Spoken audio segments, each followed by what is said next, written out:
Eu sou Gerson Pires de Araújo. Trabalhei por 52 anos na obra adventista e desses 52 anos, 48 anos no setor de educação.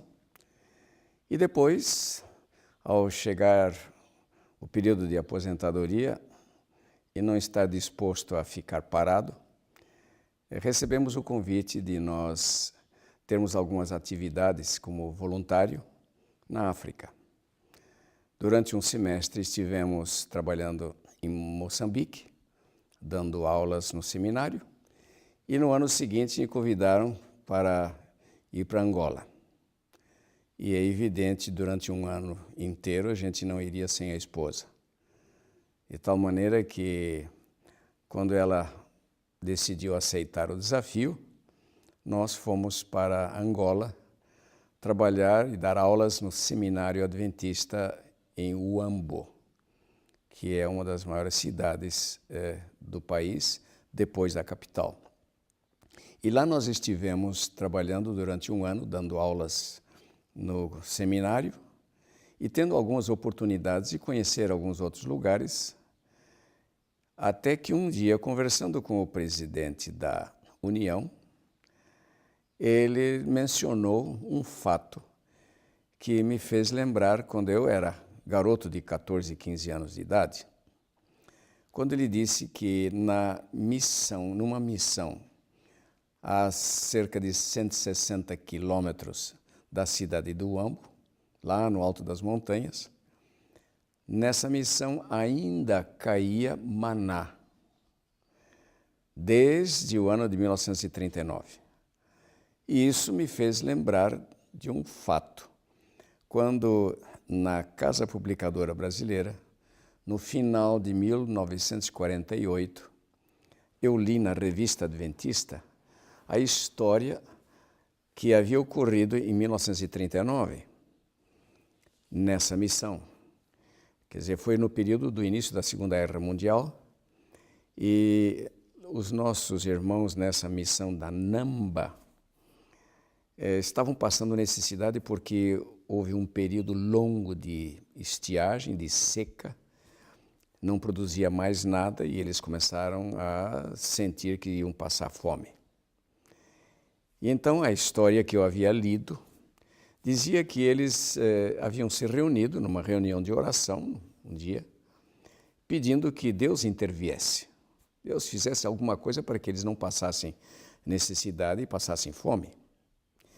E interessante que quando terminaram aquela reunião de oração com um grupo de irmãos, e especialmente dirigido pela esposa do diretor da missão, porque ele estava ausente, está em viagem, e ao terminarem a reunião de oração, a filhinha de 5 anos veio com uma porção de flocos brancos na mão, comendo. Então a mãe pergunta: escuta, filhinha, o que é que você está comendo? E ela responde: eu estou comendo maná, mamãe. E ela diz: como é que você sabe que isso é maná? Então a meninazinha disse: porque tem uns homens de branco aí fora que me disseram que Deus havia atendido a nossas orações e que isso que estava espalhado lá no chão era o maná que a gente podia colher e comer. E eu comecei, tá gostoso, né? E começou a comer o maná. E a mãe pergunta: e esses homens, onde é que foram? Que saíram, não viram mais nada. Eles não, eles disseram que eu podia comer e tal, e foram embora. Acontece que até seguiram, viram os lugares, as marcas dos passos ainda desses homens. E começaram então a comer. E durante um período, todo o período de seca, que não veio mais chuva, eles tinham aquele maná todos os dias. E depois, das pessoas que estavam morando lá nos contaram que eles chegaram a colher baldes inteiros de maná para comer. E durante aquele período não faltou mais maná. Eles comendo.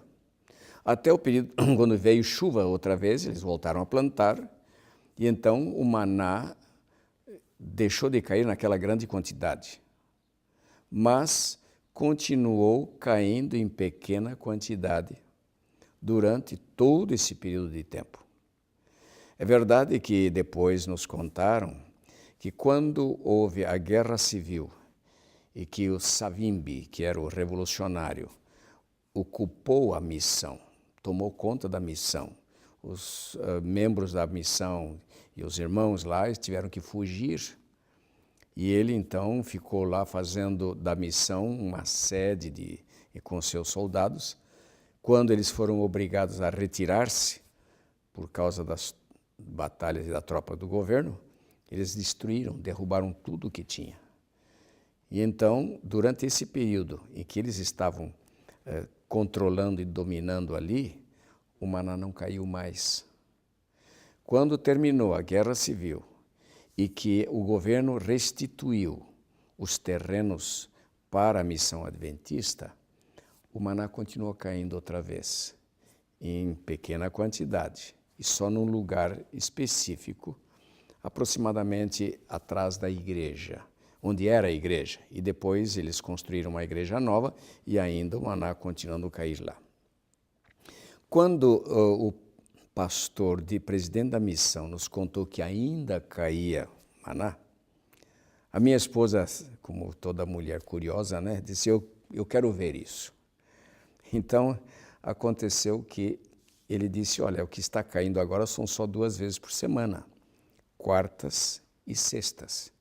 Eram justamente os dias que eu tinha que dar aula no seminário, então a gente não podia sair para verificar isso. Mas então a minha esposa disse, olha, mas nem que a gente vá ver o lugar onde cai, pelo menos para satisfazer essa curiosidade. E essa oportunidade de pelo menos ver o lugar. Acontece que nessa missão não tem estrada. É verdade, são 100 quilômetros primeiro, onde tem até a estrada asfaltada, depois um pedaço de estrada de chão, e o resto do caminho no alto das montanhas não tem mais estrada. É um caminhozinho lá no meio de pedregais e pirambeira e coisa que carro não entra. Ou caminhão ou 4x4. Ou então por helicóptero, mas na estrada não. Então, o presidente da missão conseguiu um irmão lá na cidade de Uambo que tem 4x4, né, uma picape, e resolveram nos levar lá num domingo pela manhã. E, sabe, levamos lá mais de 2 horas nessa estrada, tudo. E quando chegamos lá, era aproximadamente 11 horas da manhã. Naquele dia, os irmãos que fazem parte daquela missão estavam colhendo batatas. E diga-se de passagem, eu nunca comi batatas tão deliciosas. É uma coisa, um gosto diferente, uma coisa fantástica. Depois nos deram um saco de batata, de 150 quilos de batata. E nós trouxemos, distribuímos lá para professores, alunos no seminário e tudo.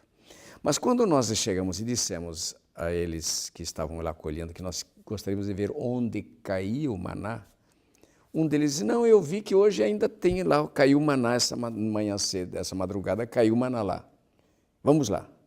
E agora imaginem essa curiosidade nossa, essa ansiedade para ver.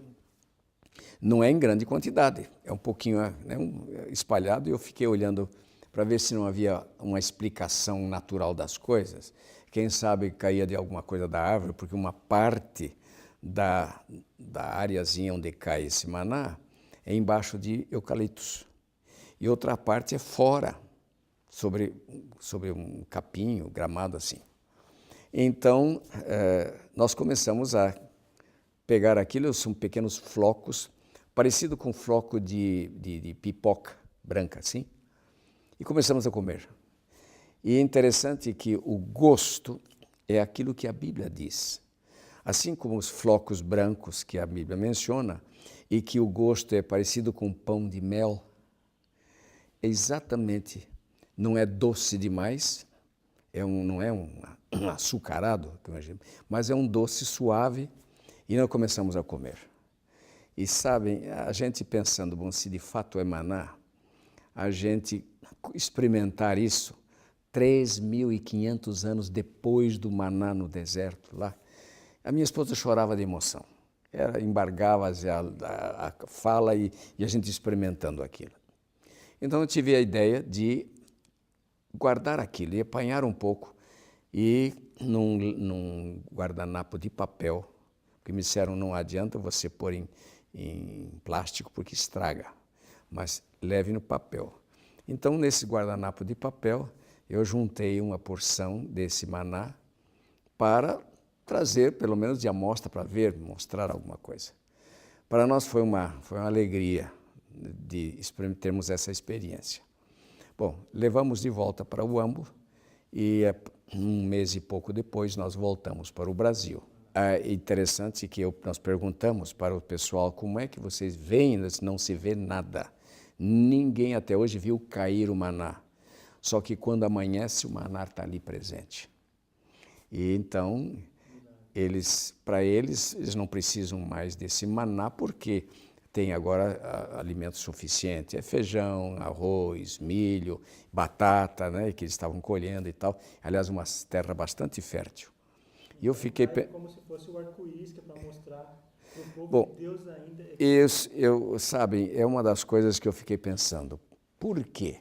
Se não há necessidade de cair aquilo, e os irmãos depois contaram que naquela época, que ainda estavam, né, pessoas já de 50 anos e tal, eles disseram, não, nós colhíamos baldes cheios, que dava para todo mundo se alimentar. Nós não precisávamos ficar mais preocupados com a questão, porque nos alimentávamos disso.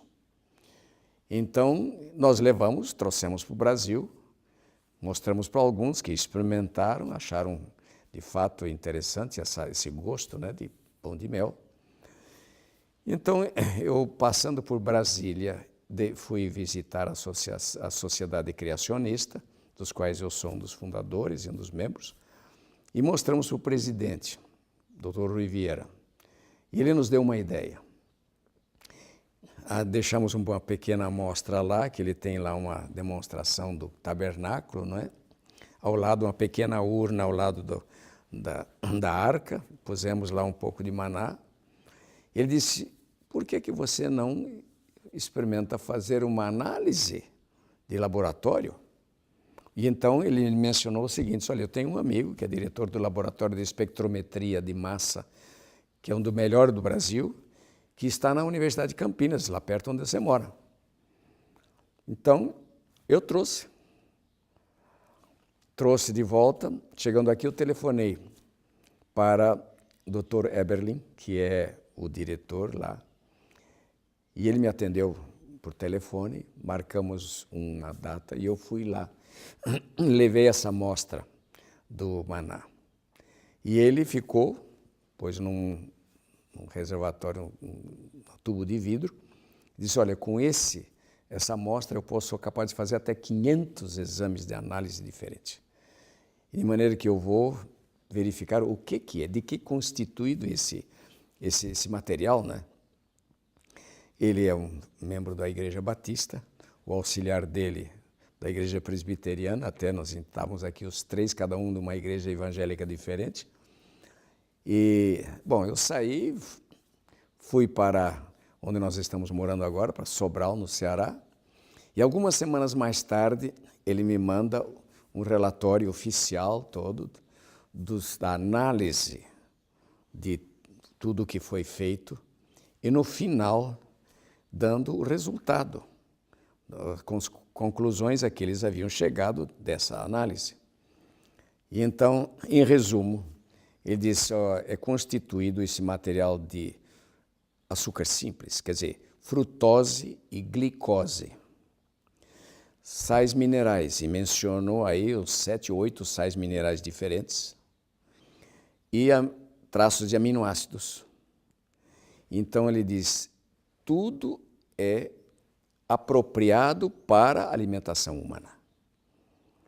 E então nós chegamos à conclusão de que pode ter sido. Ele disse, eu não sei se de fato é exatamente como o maná, mas tem tudo para ser maná, porque é apropriado para a alimentação humana.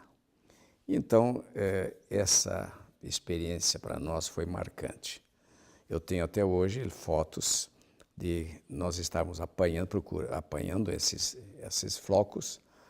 Tenho fotos de flocos na minha mão e tal. Eu posso depois, se alguém tiver interessado, me mande o e-mail e nós mandaremos não só o histórico disso, mas também as fotos das fotos desses maná que está à nossa mão e dos lugares onde nós estávamos apanhando isso. De maneira que, o que eu fiquei pensando? Não existe explicação natural para aquilo, porque é um lugar específico, certo? E não é agora em grande quantidade, porque não há necessidade disso. Então, fiquei pensando, por que será que isso cai ali? Desde a época em que caiu em grande quantidade. Para mim, ao analisar um pouco a maneira como Deus trata dos seus filhos, para mim é que Deus ainda quer dizer o seguinte: meus filhos, se você um dia passar necessidade, não temas, não tenha preocupação, porque eu vou te sustentar. E me fez lembrar daquela passagem da Bíblia que diz que suas águas, né, seu pão e suas águas serão certas. Não importa o que venha, desde que nós somos filhos de Deus, confiamos nele inteiramente, que nós não vamos morrer de fome. De maneira que essa história do maná, para mim, é marcante. Foi uma das experiências marcantes que eu tive lá em Angola. Depois de trabalhar todos esses anos na obra, né, essas experiências maravilhosas que a gente vê. Eu tenho um filho que é missionário lá na África já por 26 anos. E ele diz que grandes tentações há exatamente em certos lugares, muita feitiçaria, muito problema desses, mas que Deus também tem a sua manifestação de poder e que ninguém precisa temer desde que nós nos entreguemos totalmente a Deus. De maneira que para mim é um privilégio e uma alegria poder partilhar isso com aqueles que nos estão presenciando. Obrigado pela atenção.